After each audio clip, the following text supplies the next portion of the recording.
La question, par contre, c'est que est-ce qu'on est d'accord pour penser que le logement social doit être réservé aux plus pauvres, ou est-ce que le logement social doit être la référence pour tout le monde? Voilà. Et nous pensons au Front de gauche que le logement social doit être accessible à tous et que c'est la possibilité justement de cette mixité sociale qui permet le bien vivre ensemble. Si on met sans ça dans des ghettos, seulement les plus pauvres, on se retrouve avec tous les problèmes que l'on connaît. Moyennant quoi, on est en train de constituer des ghettos et du coup, ces ghettos amènent la population à se diviser et même à s'opposer à la construction de logements sociaux, comme actuellement, vous savez que du côté de pension, le LCPC. Bonjour, moi je suis en bas de l'échelle, je vis depuis plus d'un an dans une chambre d'hôtel avec ma famille, ça veut dire ma femme et 2 enfants de bas âge. Je suis technicien de l'informatique, faute de travail, je travaille comme agent de sécurité. Et ma femme travaille uniquement entre midi et 2, 11h à 1h je crois, comme surveillant à l'école. Nous restons dans 15e dans une chambre d'hôtel, équipée un coin de cuisine et une salle de bain. En total, ça fait 20 mètres carrés. Et nous payons pour celui-là 2 790 € par mois. Comme c'est impossible de payer cette somme, je demande chaque fois à reconstruire un dossier à la mairie. Il s'appelle aide sociale aux enfants, comme on a des enfants. Ça me fait beaucoup de chagrin, mais nous ne sommes pas seuls dans cette situation. Il y a plein d'autres familles et plein d'autres attendent que nous sortons pour avoir une chambre dans l'hôtel. Si je me plains auprès de mon assistant social en disant que l'hôtel n'est pas salubre, etc., il me donne une photocopie, je ne sais pas de combien, de toute la liste des hôtels dans le 15e et 14e arrondissement, à savoir que dans la liste, par exemple, il y a la rue Napoléon près de mairie de 6e, 700 € la journée. Y compris celui-là, il est dans la liste, impossible de payer. De toute façon, ils ne vont pas payer non plus, parce qu'il y a une limite de 80 €, ce qu'ils m'ont dit, mais ils acceptent quand même avec une part de participation, bien entendu, qui prend mon salaire entièrement. Comme ça, on a dû payer cette somme. Et chaque mois, l'assistant social nous menace, je dirais une menace, dit je ne sais pas, est-ce qu'ils vont accepter encore une fois, en disant qu'à n'importe quel moment, ils ne peuvent pas accepter, et nous serons dans notre. Je ne sais pas qui faire de la confiance et quoi faire. Ça continue comme ça fait plus de 2 ans. Merci.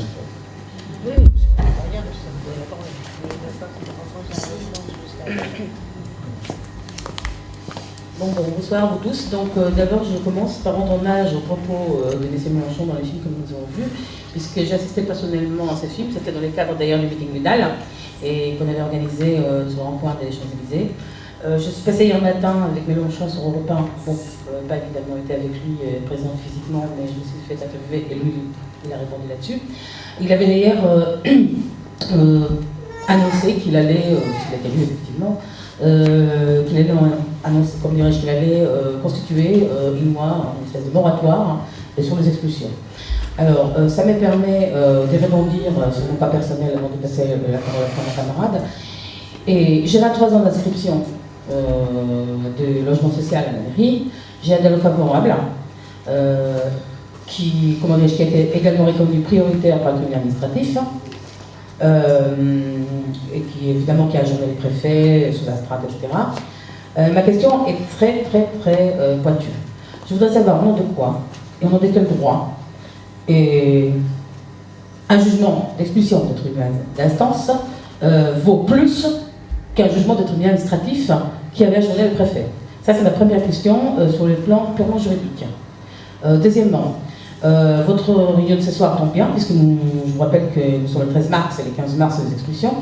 Au sein de notre association, nous connaissons des cas extrêmement catastrophiques, avec des femmes et des enfants mineurs en bas âge qui seront mis à la rue, sur notre aménagement, alors qu'ils ont un DALO favorable et qu'ils ont également des ressources et pour pouvoir justement payer la catégorie PLAI, c'est-à-dire la catégorie du contingent électoral, hein, je le précise, des personnes qui travaillent et qui font des accords collectifs avec des assistantes sociales dont les dossiers aboutissent au bout d'1 an ou 2 ans, se retrouvent finalement à la case de départ, puisqu'on leur dit ah bah puisque vous avez au DALO, et bah, vous dépendez du contingent préfectoral, même si vous travaillez, que vous avez fait les accords collectifs, vous ne dépendez plus de la mairie.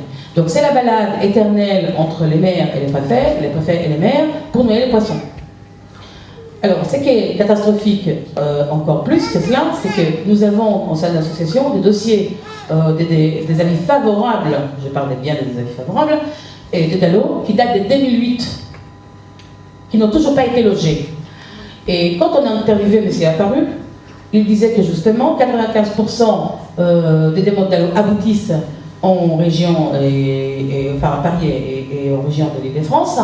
Donc j'ai dit question à M. Apparu, puisque c'est des demandes aboutissent, puisqu'il loge des personnes de 2010 et de 2011, comment se fait-il qu'il n'avait pas logé de 2008 et 2009? Est-ce qu'il sélectionne en fonction de quoi? Et ma dernière question, ce soir, est adressée au Front de Gauche, parce que je me sens en famille ici, donc je me permets de dire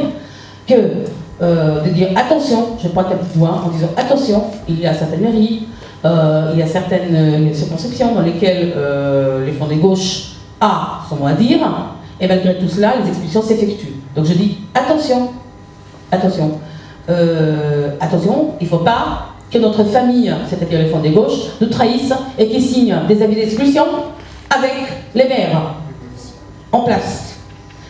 Si, allez, on va lancer un petit chiffre avec les meilleurs délais du monde, et une procédure d'expulsion du moment où le jugement d'expulsion a été donné, donc on va compter allez, 1 an et demi si on a des enfants en bas âge.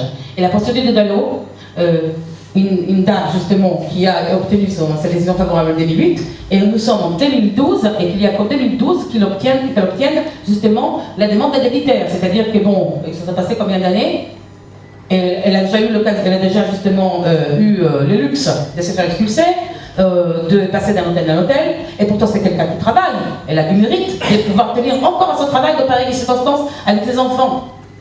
C'est inadmissible. Donc je lui passe la parole pour qu'elle puisse justement témoigner de son cas personnel. Oui, bonsoir. Alors, j'ajoute ce qu'elle a dit ma collègue. Je suis militante du DAL, droit au logement. Avec, depuis le 22 février, j'ai eu le DALO 2008. Avis favorable en urgence. Le préfet devrait me proposer le logement. Mais c'est une loi qui n'est pas appliquée, le DALO, je ne sais pas, on ne croit plus à ce DALO. J'ai fait toutes les démarches administratives. Jusqu'à présent, je suis toujours à droite, à gauche. Ça m'est arrivé même j'étais chez une sœur et après elle m'a mis dehors, moi et mes enfants. Au fil des années, je commence à désespérer, je crois plus rien. Dernièrement, j'étais au DAL, c'était mon dernier espoir. J'ai écrit, tous les mois j'envoie 3 courriers. Au président, au ministère de logement, à l'ADRIL, à la préfecture de Paris. Je suis citoyenne, je vote comme tout le monde, je travaille. Mais le seul problème, je ne comprends pas où il est, c'est le logement qui bloque. Je ne sais pas ce que je dois faire. Alors, s'il n'y a pas que moi, il y a des centaines de familles. Oui, oui. Oui, mais à Paris, ça se comprend. Ils veulent que vous acceptiez un logement. Mais si je travaille, madame, je travaille à 6 heures du matin. Je suis d'accord avec vous. Mais c'est ce qu'ils veulent. Ils veulent dégoûter les gens pour que les gens acceptent un logement à l'extérieur. Oui, mais si vous ne connaissez pas l'extérieur, vous êtes ici depuis une trentaine d'années, mes enfants sont tous nés ici, comment vous voulez qu'on accepte d'aller ailleurs, on ne connaît pas ailleurs. Alors, et même si on accepte, puisque nous avons aussi des personnes qui avaient justement fait leur demande dans les banlieues, la situation est identique. Et moi personnellement, je suis là on est le 13 mars, donc il y a une chance que je sois avec vous, mais normalement le 15 mars je suis dehors avec mon fils à charge, avec 23 ans d'inscription de la demande de logement social et avec un DALO favorable et DALO prioritaire reconnu par le tribunal administratif. Donc là, si on était le 15 mars, j'aurais été à la recueil de mon fils. Et voilà. Et donc c'est inadmissible. Nous connaissons des cas assez précis et nombreux, je précise bien les nombreux, des personnes ayant effectué les DALO et les démarches d'inscription des demandes de logement social dans les banlieues. Et c'est la même situation. Il faudrait le savoir. Ce n'est pas parce que nous sommes parisiennes, entre guillemets, toutes les deux, que nous avons refusé d'aller habiter, je ne sais pas où. On ne refuse pas, puisqu'on ne peut pas, elle qui n'a absolument aucun logement fixe, et moi, devant une situation d'expulsion, il est évident pour moi que si on me dit aujourd'hui, vous allez habiter dans le 77, j'irai aisément, puisque je préfère cela plutôt que d'aller dans la rue. Même s'il faut que je les tape des heures et demie aller, des heures et demie de retour pour le boulot. Mais c'est une évidence. C'est une évidence. Mais la situation est identique. Et c'est ça qui est dramatique. Et donc, quand M. Mélenchon hier avait prononcé son repas, moi je vous dis tout de suite, ça m'a donné espoir, qu'il allait constituer une espèce de moratoire sur les expulsions et surtout qu'il allait appliquer la loi de la réquisition, parce qu'il ne faut pas oublier que, justement, quand vous avez des élus de droite en face de vous en train de vous dire, bah écoutez, on ne peut pas construire plus vite que cela, et bien réquisitionnez, messieurs. Il y a des milliers de logements vides sur Paris. Et quand je dis des logements vides, je ne parle pas des logements des petits propriétaires qui ont acheté, que je respecte d'ailleurs profondément, puisqu'ils ont parfaitement le droit d'avoir une petite rente vers leur fin de vie, puisqu'ils ont œuvré pour ça, ils ont travaillé pour ça. Moi, je parle de logements vides, des banques, des assurances, pendant des années et des siècles vides. C'est inadmissible. C'est inadmissible. Donc, la loi de réquisition existe depuis octobre 1945, c'est une loi vieille comme le monde, qui n'est pas caduque. Pourquoi elle n'est pas appliquée? Voilà, je vous remercie, messieurs, dames, de nous avoir écoutés.